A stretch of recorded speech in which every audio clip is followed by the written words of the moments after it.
در صحیفه اجتماعی بین المللی فیسبوک یک طنز بسیار خواندنی و بسیار نشانرس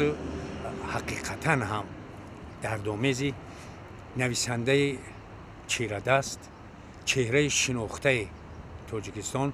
هنرمندی مردمی، یکی از مؤلفان و برنده نمایش مشهوری بی‌غرض پند نورلوی عبدالله را با نام اقرار خوانده، حقیقتا هم به هنر سازندگی این مرد شریف بار دیگر من نیز اقرار شدم. او از پیش آمدن استقلال کامل دولت ملی، از آزادی اندیشه و پرواز خیال صاحب وطن افتخار میکند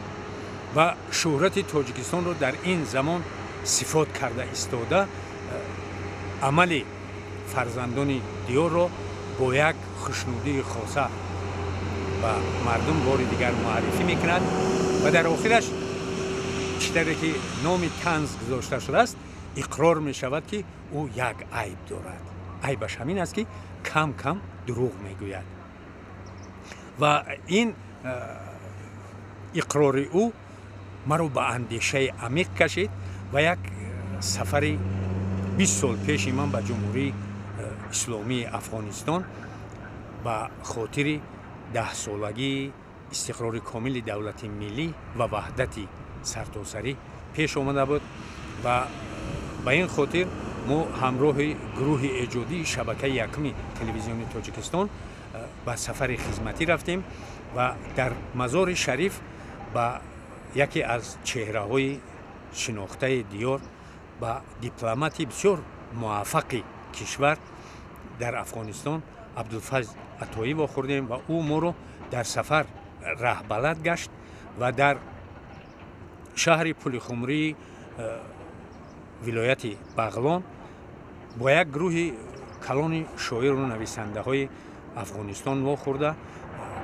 با یک بحث عجایب سر به سر شدم که تو حاضر هیچ از یاد خاطری من نمی رود و آن رو من به طور پره ثبت کرده برای هواداران و طورهای گوناگون پیشنهاد هم کردم، ولی محتوای آن رو تو امروز پیشنهاد کرده نتوانستم، چون که من تو امروز به یک خلاصه عمیق آمده نتوانستم که اون بحث رو چخیل باید جنبست کنیم، چخیل بهاگذاری کنیم و چخیل به آن نقطه گذاریم. اونجا بحث درباره اون رفت که چرا مسلمانان عالم اصلا دروغ میگویند، خصوصا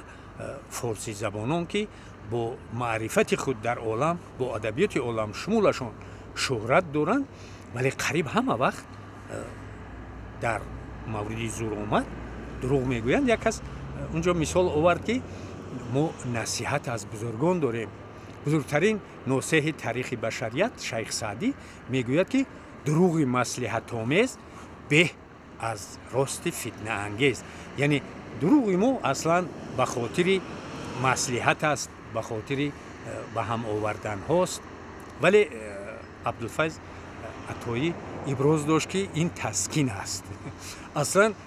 دروغ گفتن در خون و پوست ما آمده است و یک حکایت عجیب پیشنهاد کرد که یک ترسو بچه در هندوستان اسلام میارد و اهل بیت او در ماتم فرزندشان میشینند و پیوندان و نزدیکان و همسایه ها را دعوت کرده راه حل مسئله را میجویند و یک همسایه ابراز می‌دارد که عیب خود شما پدر و مادر بود که این فرزند شما به اسلام رو آورد. چخیل میگوید پدری ترسو بچه که به اسلام گراییده بود، ما این رو حس نکردیم، تو چخیل درک کردی؟ میگه من 1 سال پیش در کوچه دیدم که همراه کودکان این پسر شما بازی میکرد و دروغ میگفت. برای همین اکای عبدالفضل دعوا پیش آورد که این به خون و پوست ما اومده است و ما این رو اصلاح کرده نمیتوانیم. ولی آنجا یک شخصیت فرهنگی جمهوری اسلامی افغانستان، پسر اولیا مغنون دروازی که پدرشون یعنی اولیا مغنون دروازی در تاجیکستان تولد شده بودند و در افغانستان تمام عمرشون رو گذراندند، چند کرد انتخاب کرده مردم در لوی جرگه چون نماینده سرتاسری مردم افغانستان فعالیت داشتند و همچون یک شاعری بسیار اعتراف شده در سرتاسر قلمرو فارسی زبانان کتابش، شعرش، سخنش دستی به دست میگردد. شاید شما هم دونید، البته با هر پهلوی گوناگون مردم به ادبیات مناسبت میکنند و من اعتقاد دارم و ایمان کامل هم که همون غزل مشهور او را که ماه کشور روسی میل مذهب ما کن،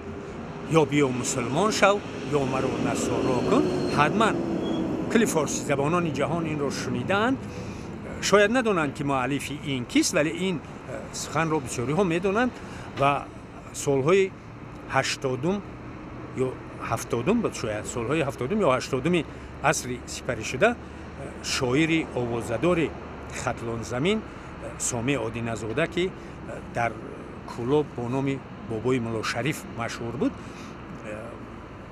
با این جوابی عجیب نوشته بودند و آن را بسیاری ها میدونند و حتی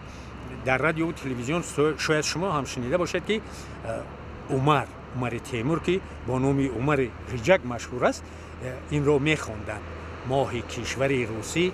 میل مذهبی ما کن. پسری انا همین شخصیت که 20 سال پیش ما با اون خوردیم و عمرشون از 70 عبور کرده بودند و این دعوا نقطه گذاشتند. گفتند که این راه حل دارد، یعنی دروغ گفتن مردم ما سبب‌های زیاد دارد، مخصوصا سالهای بسیار زیر شکنجه اجنبیان قرار داشتن و از معرفت اصلی دور بودن باعث آن گشته است که دروغ میگویند. اگر مردم ما از دیگر پره به معرفت اجدادی رو بیارند حتما از دروغ دست میکشند و مثال آورد که اقلا یک کتابی در این راستا ایجاد شده ادبیات ما